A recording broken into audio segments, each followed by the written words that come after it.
Beyond that, it's a relationship. So even though I'm going through this problem, there's two of us.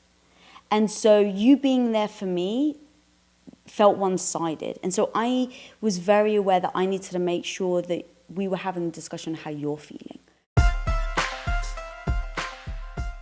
Hey everybody, welcome to another episode of Relationship Theory. I am your co-host, Tom Bilyeu, and I am here with the lovely and esteemed Lisa Bilyeu. It always feels weird that you make me say my own name. I don't know why. All right, from now on I will say it. No problem. Thank you. This is about last week's episode. Thank you for a great episode. Lisa, The Female Brain has to be one of the best books ever. Yeah. It's really helped not only me, but many of my friends understand their husbands and themselves better. Nice. What's one of the scariest experiences you've had as a couple? Whoa. So I was really thinking about this. Okay. So what comes to mind for you? It's the as a couple thing. I'm not sure I'm interpreting it right. The scariest thing we've been through is Wookiee going missing. Right. So without question. Yeah. But if you've thought about it, maybe you've got something more relationship. Well, so I think, so I thought it was the Wookiee thing. But then when I switched it to maybe not the scariest thing, but what was like one of the most difficult times in our relationship, I was like, okay, that's actually really interesting because that was something, it's actually still ongoing. Right. So I've been battling health issues for the last 2 years, 2.5 maybe now, where I just can't digest food properly. And so about 2 years ago, if I got like a stomach bug, I've had stomach issues for 10 years or so, but that stomach bug pushed me... Technically intestinal issues, yeah. It pushed me over the edge to the point where I literally couldn't eat. And so in not being able to eat, I wasn't getting the right nutrients, my nails were breaking, my hair was falling out, I couldn't stand up for long. We went to so many doctors. You took me to, countless doctors at this point. And I just couldn't eat out. And that was really tough because you were, you were running a company. Quest was as big as it had ever been. And I needed you to be there for me with doctor's appointments, but I also understood that you had this business to run. And so you couldn't give your life over to that, just every day having to deal with my stomach. But it was it was such a daily thing for me, right? Like every morning I'd wake up, stomach cramps. Every time I would eat, stomach cramps. And it affected everything. It affected my moods. So when you were home, I wasn't probably very nice to be around because my hormones were just out of whack. And you were so understanding. You never put pressure on me. But it was really tough, I think, for both of us. I didn't really feel really like a beautiful woman anymore, right? Like I couldn't be very sexual. I couldn't stand up for long. Even just you hugging me sometimes, the pressure on my stomach was really bad. And I was still going to work every day. And so were you. So I was going to work every day. You were being my boss, as we had established was the right move. So you were my boss. I wasn't necessarily probably performing to my highest ability. And so you were coming at me as like the boss, why aren't we getting this done? And I'm just like breaking down every 2 minutes in emotion. And you'd have to then come home and we'd have to deal with that. That was really tough. Yeah. But obviously from a husband perspective, what was going on with you that... Because obviously you were so supportive with me. Like, you never put any pressure on me as a husband to like, but I need this. And you were like, baby, if you're not feeling well, you should sit down. Like, do you want me to get this? But that's like a year. You were doing that for a year. Stomach or digestive issues are terrifying because the science just isn't there and people don't really understand how to solve the problem, and it's so hopelessly complicated that was the big frustration for me, was just feeling helpless to solve the problem. And it was... Yeah, I mean, it's one of those, I get how people get themselves in relationship trouble when there's an overwhelming problem where when you're the one going through it, you're turning to the other person like, hey, you're not suffering like I'm suffering, solve this fucking problem. And then when you're the one charged with solving the problem, and it's so massive and so complicated, and science doesn't even understand it, and people are arguing about what works, and half of what you're reading online sounds like voodoo, the other half you don't understand, and I understand this stuff like at a high level. So for me to be like, Jesus, I'm in over my head, like I would have to go get a doctorate in this stuff just to like really understand what I'm reading. So there was a real sense of helplessness. And that's, one of those times where my mindset has come to my aid in my most difficult times.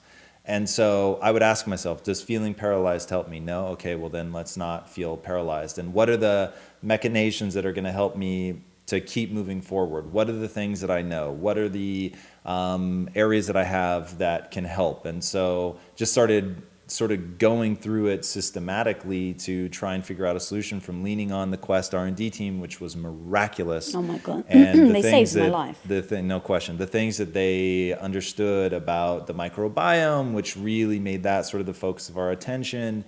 And then, knowing about ketogenics and all of that, and really sort of, that was the one time where I really put my foot down and said, fucking do it. Like we've gotten out of the woods with what we had done in R&D, but we hadn't gotten to the point where you could live a life. And so then it just was me getting angry enough to finally say, until you're like, literally, I think the quote was, don't even talk to me about this anymore until your ketones are at 1.0. And like, I just need to see if that works or not. And that was sort of the next step. But even now, like, 2 and change years later, it's like, I still don't feel like I've solved the problem. And I still feel like, I think about this a lot. Just this morning, I was looking at that company Viome, which is a former guest in the show and a dear friend, Naveen Jain, who started this company called Viome. What they're doing is interesting. This is going to rapidly turn into a commercial, but it's, I'm interested. I don't know if it's going to be the right answer, but the way that they're sequencing not only do they sequence the DNA, they sequence the RNA of the microbiome.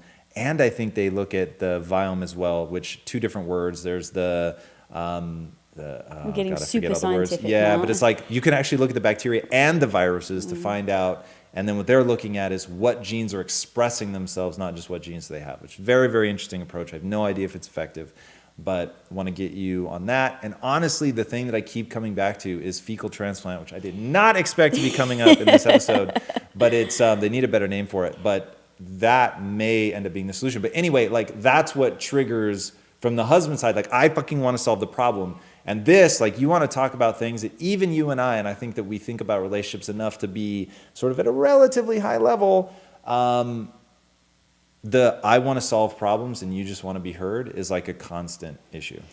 Yeah, and that's on the smaller scale and little things, but on this, like, I definitely need your help. Wanted a solution? Yeah.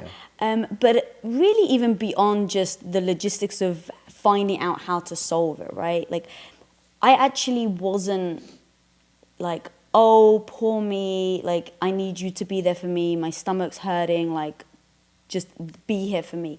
I actually was very self-aware of what was happening to me, but also our relationship. And it's like, okay, well, we can't go out to dinner anymore.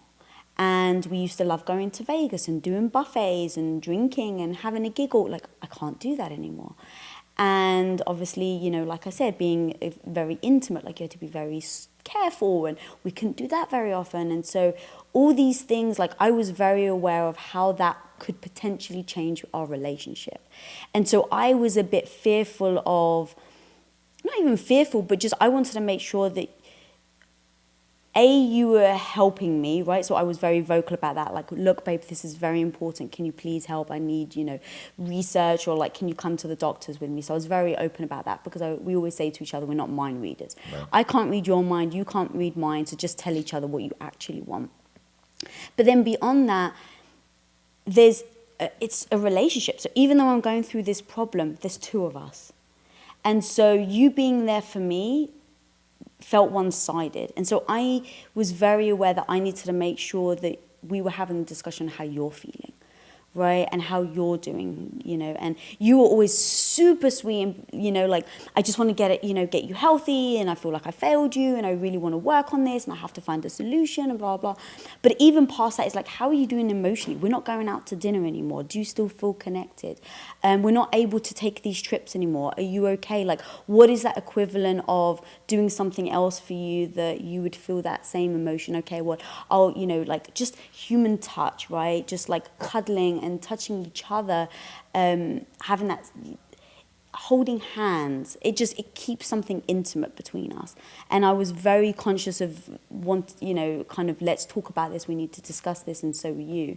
And I think that's really important, because when someone's going through a tough time, I think it's very easy to be so focused on you, right? I'm going through this. I'm having a problem. People need to understand, why can't you be there for me? But that's not fair, because the other person is still going through that. And you had to sacrifice. Like, I had to sacrifice because I didn't have a choice, right? You sacrificed out of love and out of commitment. And that is, I think it's very important to not take that for granted with each other. You're really good about that. Really good about that. Even in like the times like that where you're in pain and your life is sucking way more than mine, you would stop and say, like, it's no fun to be with somebody who's mopey all the time. It's not. And I was mopey a lot. And I even remember, oh God, this is really powerful. I remember once we were at work, and again, like I said, like, I was like just dizzy all the time. But I was at work. I wasn't going to like fail or quit that. Like, I was showing up every day, no matter how I felt. And I remember one day at work, we were in your office and something had happened and everybody else had left and it was just me and you. And I was so upset. I was like really emotional. And so I went into your little restroom in your office and I just started crying. I didn't want you to see it because I didn't want that to influence, well, here I am trying to run a business and my wife's in the restroom crying. Right. So I went in the restroom, I came back out, and I thought, okay, I've got it together now. I come back out and I just fall apart again. And I was really upset with you. For no reason. Like, it literally was like hormones and emotions and all the struggles. I mean, I had like these like electrodes attached to my stomach because I had swallowed a camera pill because they had to track my so literally I'm walking around with like this electric pack on me, but I didn't want people at work to see, so I've got this big overcoat on. And anyway, it was just so intense and just way too much for me to handle, so I just broke down. But I was mad at you, right? You hadn't done anything wrong. But it's when you're upset or you're mad, you kind of just project, right? So I was just projecting it all onto you, and I was super upset. And I think at this point, like, I'd had a few of those, and so I think you were just like, I need to call her on it because it's not healthy for her. And I remember you saying, and this is something that, like, we don't mean disrespect for this, but this is just a trigger for us. It's like an anorexic, right? An anorexic can't tell when they've got too skinny. So they can't trust what they're seeing. They can't trust their own mind. And so you basically said, baby, I love you, but you're like an anorexic. You can't see that you're acting so outrageously emotional right now. You need to trust me. Like an anorexic, you can't see it. So you know, as your husband, you need to trust me when I say you're acting irrational. And that's okay. Like, if you need time, if you need to go home, if you need, like, what is it that you need to get better? But let's not pretend that it's not your hormones or anything else. And so, like, in that moment, I was like, I so feel it that I want, like, I want to fight back. But it's like, yeah, you know what? I trust him. I trust him, and he's right. And I just need to believe that what I am thinking and what I am feeling now is completely, like, it's not a reality. So... Truth. But yeah. Can't always trust your emotions. Yeah, you can't trust your emotions. But having somebody who you can trust to call you on it and know that they're not just doing it to, like, it's not my fault, it's your emotions. Yeah, and let me tell you, this is some advanced class shit right now. Like, if you try that one as a novice, you're going to get eaten alive. So be careful with that one. Yeah, you got to have buy-in. You've got to have talked about that. Like, we have talked about stuff like that, given each other permission to do that, earned the trust over time. That was not like year one in our relationship that we were at that point. So, yeah, that is that's when you're getting your doctorate in relationships. Then that one may come in handy. Until then, it is a dangerous tool to wield, my friends. So beware. It is, but it's very powerful if you can get there. No question. No question. Comes to trust. I think that's massive.